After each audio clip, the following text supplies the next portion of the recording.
So this is the SWIRLL facility. So this was first built in 2013 after the 2011 super outbreak because we got a lot of state money after that to study tornadoes and how they form.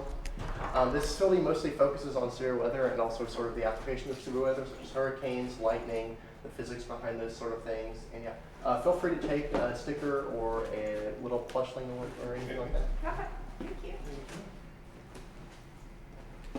Give that to Lauren. I think I got one of these last time. Here we are again.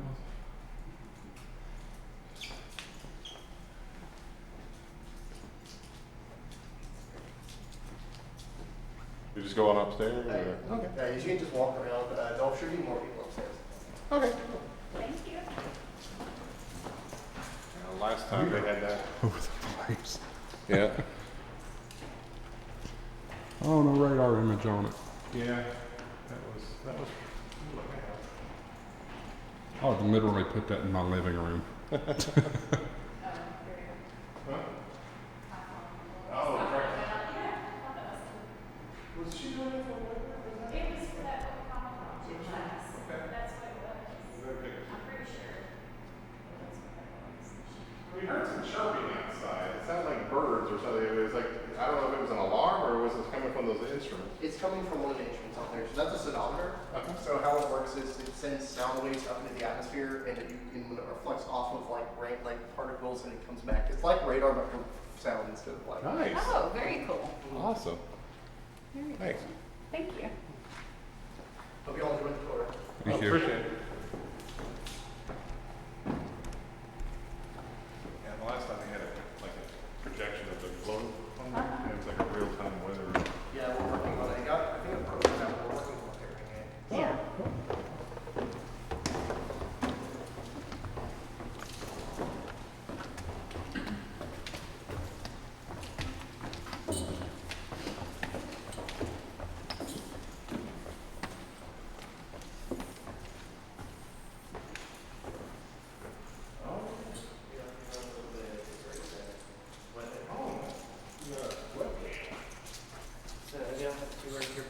We did it a couple years ago in the last one. I remember the map on the outbreak. I remember the map. So. Right, so that outbreak was actually the reason this thing exists. This is a radar console for the WSR 74C radar, which stands for Weather Surveillance Radar in 1974. So this was a response to that outbreak. And then this building actually became a response to the next super outbreak that happened in 2011. If you're around here, you probably remember that. We're from Tennessee, but yeah, We got it too. yeah, it Not was to the same not to the same degree, but we extent got. at all, but It was a pretty extensive outbreak. yes. So, obviously technology's changed a lot now. Yeah. Instead of using giant radar consoles like this, we've moved to Wow. screens like this where we can change radars with just click of a button. Whereas before, we'd have to manually change up the maps. Yeah, Oh wow, that's wild. that is wild. What's this device down here? We're not exactly certain what that is, but it's probably a pressure log. Wind speed, wind direction. So yeah, probably something with the anemometer then. Yeah. Kind of like an earthquake size Sounds anemometer, where if might measure wind that way. That's what I guess. So. Okay. This is just to get distance, like. Right. So you'd plot out like the direction and distance from the radar of the storm, or in this case from the airport. Okay, I was going to say the center's at the airport, or is it here? Yeah, the center is at the airport in this Okay. case. The radar used to be at the airport, so that's Yeah. probably why it's here. But then, so you plot out like where the storms are going, and you can figure out where you want your tornado warnings to be. Okay. That's pretty cool. Wow. All right. Is there anything upstairs? Or? Yes, I believe, not on the third floor, I believe there should be somebody. Okay. Thank you. Oh, wait a minute. They got it. Yeah, he said he didn't think there was anything on the third floor. Yeah, that's fine. Used to be there was the observation you could go out and take a look. Mm-hmm. Check that out. Yeah. Wow. That is like super. Super slow mo. Yeah. It's like 1,000,000 frames a second or something like that.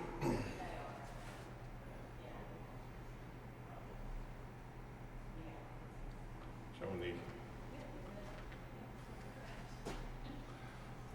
You're almost seeing, I mean, electricity travels at the speed of light, so you're almost seeing the speed of light through this, measuring that.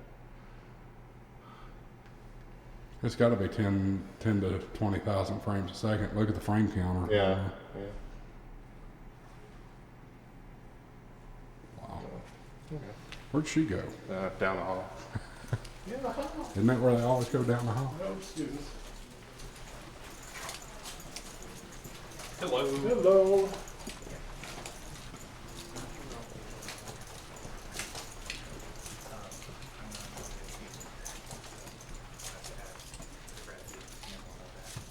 Oh, is that what we were saying? Yeah, for park there.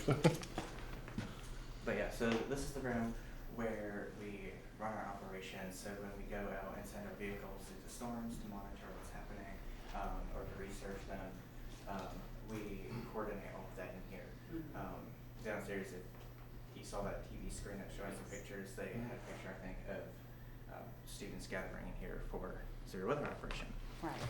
We also, students do research here in the summer.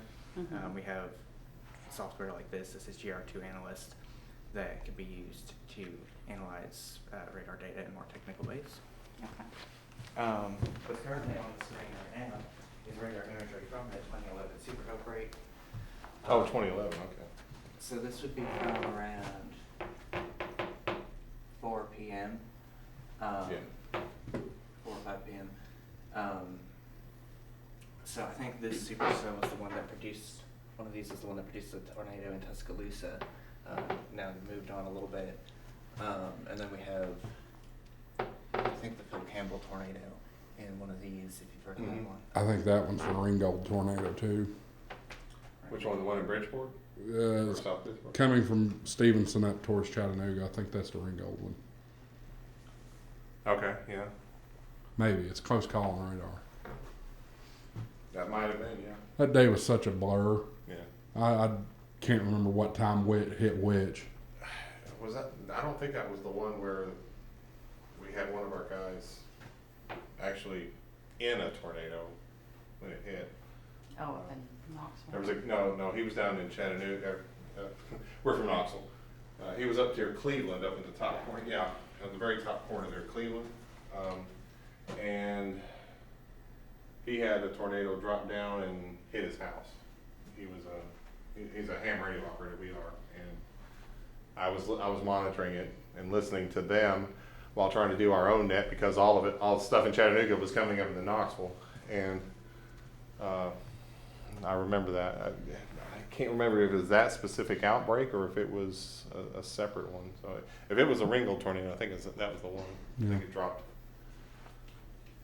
Whose radar is that over there? Right now? Unless that's a water tower from this distance. I'm talking one of the hills. Yeah, next to all the antennas up there. Oh yeah, I've actually wondered that myself. It's not like any public radar. Could be Barron. Yeah, it might That's be. what I was wondering. Maybe Barron's. Yeah, Barron's based out of here. So they're just right up the road. I do think that is a radar. So Yeah. It's High Top. You couldn't see High Top from here. That's too far away. They own, I think Barron owns the one up in Crossville. That's the one they put up. I know. I wish they'd make that public. Crossville, Tennessee. That would help the warning process so much. Yeah. I've been trying to talk to them about it.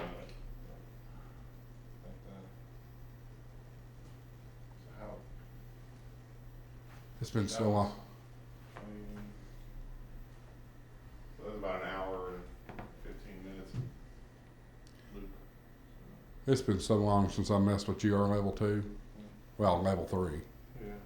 Okay. Well, GR2 Analyst, is that the same thing? It's a more advanced version. Okay.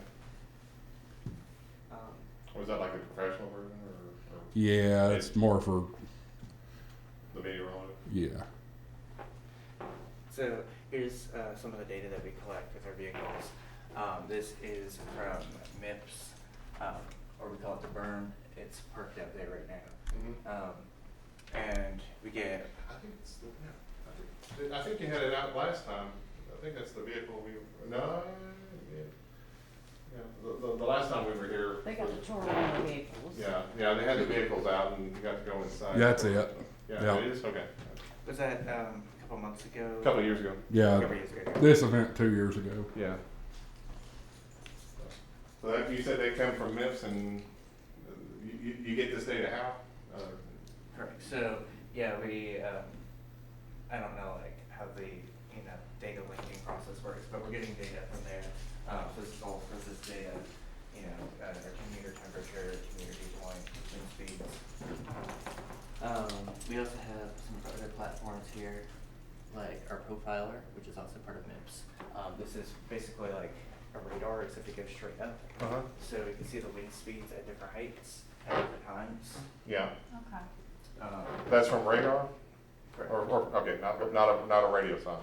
Correct. So this is all profiler data. And honestly, I have no idea how this works, but it's amazing. Miracle of engineering. Yep. So we can see, wind shear in the, mile or so nearest the ground, which can really help us predict tornadoes. Right. So this is some really useful data for research and even operational forecasting. And we have our camera, which you saw out in the other room. Some of our other platforms, like modals, which I'm surprised they're up and running right now. Usually we only have them up for research, but so that's kind of an overview of what we have in here. Do you have any questions? So you said you all gather in here during a severe weather event?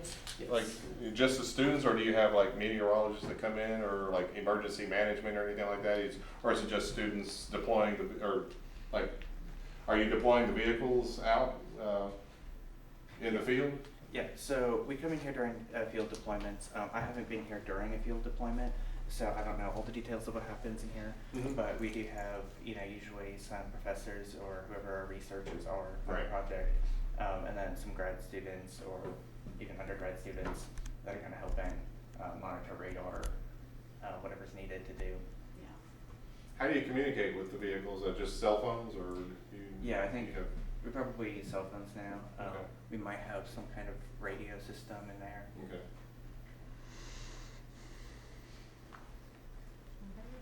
Very cool. Fantastic. Is this for our consumption? This Yeah, this has been up here for a long time. Okay. But yeah, this is equations that some grad students were writing down for grad class. Yeah. Okay. And then some acronyms. We were here during a weather day. This wasn't even part of an official operation, but just one of the clubs was meeting to watch clouds come in. And some of the freshmen were wondering about what different acronyms meant. Yeah. So we have these Yeah. listed here. Okay. Yeah. Just throw some random letters in there just to mess with them. All right. Well, thank you very much. We appreciate that. Thank you. All right, and we may have someone outside. Okay. Let me. What in the world? What? What is it? That's a repeater. It's a Vertex Center. VXR 7000. Yeah. Huh. Yeah. Oh, the things that you see. Up to Vertex is Yason, isn't it? I mean, 5. 5 people? No, an F5. Oh, an F5. Okay. Yeah. Okay. Let me look here, can show you the vehicles that we have outside. Okay.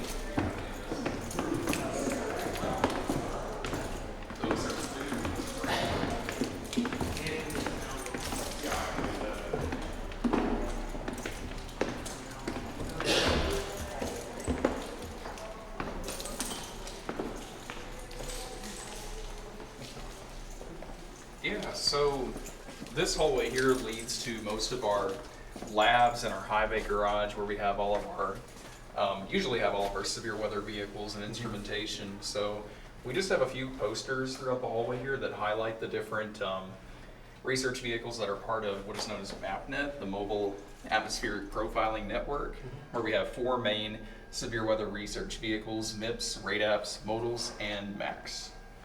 Okay. So we can go on down through here. Right here we have 2 labs. This lab right here is our lightning laboratory. We have a lot of lightning research that goes on right here in SWIRLL. So this is where they build and maintain all of their instrumentation. And then we have our electronics lab here. Of course, with radars and wind profiling instruments, we have a lot of electronics that goes into everything. So this is where we do different tests on the instruments and even build new instruments as well. Okay. And then a couple more posters here highlighting each of our platforms and the history of MapNet and the development of some of our severe weather research vehicles right here at SWIRLL. Okay. And another unique thing about this level of SWIRLL 2, this is the steel reinforced wall that stretches all the way up to the 2nd floor. This was the first part of the building that was constructed back in 2014, 2015. And if you probably heard upstairs, it is built to withstand an EF5 tornado. Yes. Yeah. So it would serve as a secondary storm shelter if there were students or faculty working down here as well. Have you had to take shelter? We actually did. Recently, back on May 8th, Yeah. 2024, we had Yeah. students here launching weather balloons for the National Weather Service. And because of where the storms tracked relative to Huntsville, we did have shelter. That's good that you had it in Yeah. place, It is. you know. So right in here, this is our sounding prep lab. So we do a lot of weather balloon soundings from here. And what we do is we launch these weather instruments right here, which you may have seen a demonstration of one over on the main campus called radiosondes. Yeah. So these little radiosondes here, they have sensors that can measure the temperature, dew point, pressure, relative humidity, and it can also derive the wind speed as the balloon is rising from the surface up into the atmosphere. Now, does it get the wind speed just based on how fast it's moving? Or? It does account for that, yes. Okay. So all of these communicate through like radio antennas, but we don't really have one set up in here Yeah. right now. And back to a laptop computer where we can see the live data coming in. And this one right here, this is the IMET-4 radiosonde. We attach that to these pretty big balloons right here, latex balloons filled with helium. Fill the balloon, then we tie this parachute to the balloon. And there's another device, I don't have an example of one, called a derailleur, that effectively a long string that derails as the balloon is rising up into the atmosphere that we attach to the radiosonde. And then we create a balloon train, then we launch it. And then to compare, we also... Is that one similar to what the National Weather Service uses? Yeah, they are very, very similar. Okay. Maybe a little bit smaller than what the Weather Service uses. Okay. Then we have our wind sonde balloons and radiosonde. So this is just a birthday party balloon about that size. Fill it up with helium. Then we just tied this little 8-ounce coffee cup, effectively, that has an instrument panel on the inside to the balloon. And we can also get another profile of temperature, dew point, and other variables of the atmosphere. What's this on the outside? Is it like a pressure? This is the all-in-one sensor. Okay. Oh, So that's where we get our That's where you get your temperature, data. dew point, all the measurements. Okay. Yeah. Very cool. And in addition to that, we do have some instrumentation that used to be back here that was associated with our atmospheric chemistry folks, launching ozone sondes to retrieve measurements of ozone in the troposphere and even the stratosphere as well. And what altitudes are you measuring from to? You see, ground level here all the way up to? So typically our normal weather balloons that we launch for like severe weather days or like clear air days go up to about 30,000, 40,000 feet above the ground. Mhm. On a good day, we can maybe get up to about 50,000 feet. Okay. So we usually get a full temperature dew point profile of the troposphere. Hmm. lowest layer of the atmosphere. Yeah. All right. So we can also take a look at our high bay garage. So it is kind of empty right now since some of the vehicles are over on main campus and then some are hooked up and operating here. But this is where we keep all of our severe weather research vehicles and weather balloon, helium tanks, and then other tools and instruments that we use to repair and operate our instruments we have right here at SWIRLL as well. Now that's a radar, right, on the back of that truck? This is, yeah, we can go take a look at this truck right here. Yeah, when you think of radar, you think of the swing. You think of, yeah, the 360 degree PPI. Right. So this truck is called RADAPS. It stands for Rapidly Deployable Atmospheric Profiling System. So the main instrument on this truck is this wind profiling radar on the back here, which it is a type of radar that just looks vertically into the atmosphere and then derives the wind speeds from the ground up to a certain height. So we're able to analyze how the wind changes with height using this instrument here, which is really crucial during severe weather to understand if there's the presence of wind shear or winds changing with height, which are crucial to tornado formation and severe storms here in the southeast. And that bubble shape, is that aerodynamic or is it for the instrumentation inside or both? A little bit. It is just kind of where the beams are all contained. So. Okay. Um, Do you know the frequencies that they're offering? I know they're pretty much this is micro. a 915 megahertz 915 megahertz? Okay. wind profiling radar. Okay. Yep.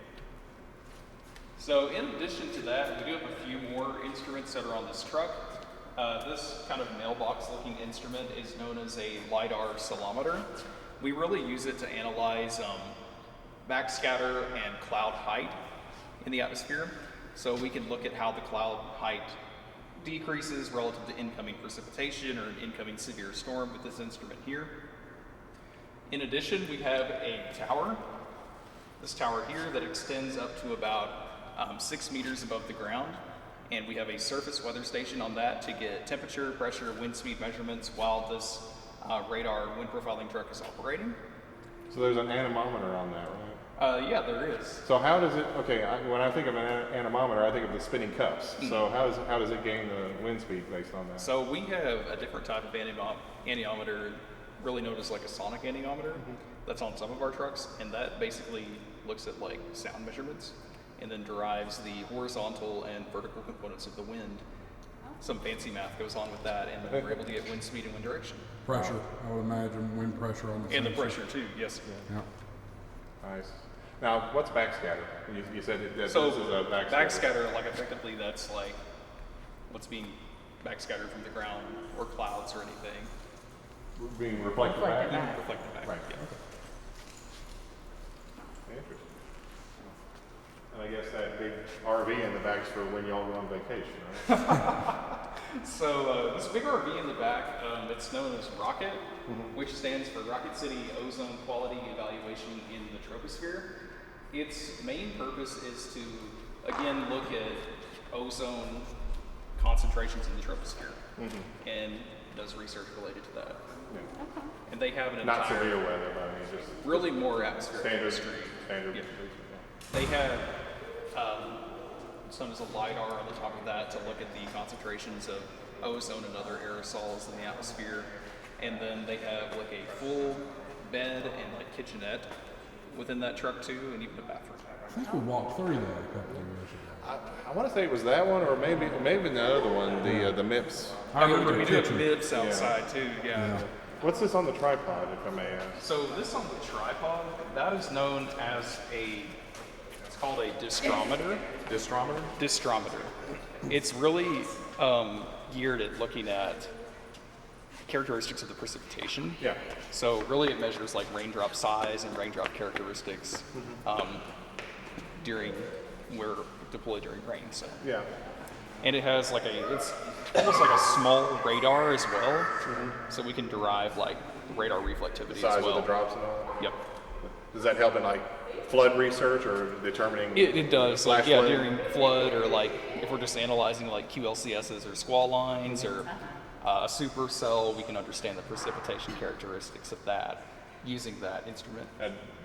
Does it just see straight up, or is it looking in all directions? Effectively, it just kind of looks straight up and then has a few beams that kind of cross and look at the precipitation as it's falling. So you basically have to be underneath the cumulonimbus cloud to see how intense. Cumulonimbus are just like stratus, or just any type of convective precip too. So.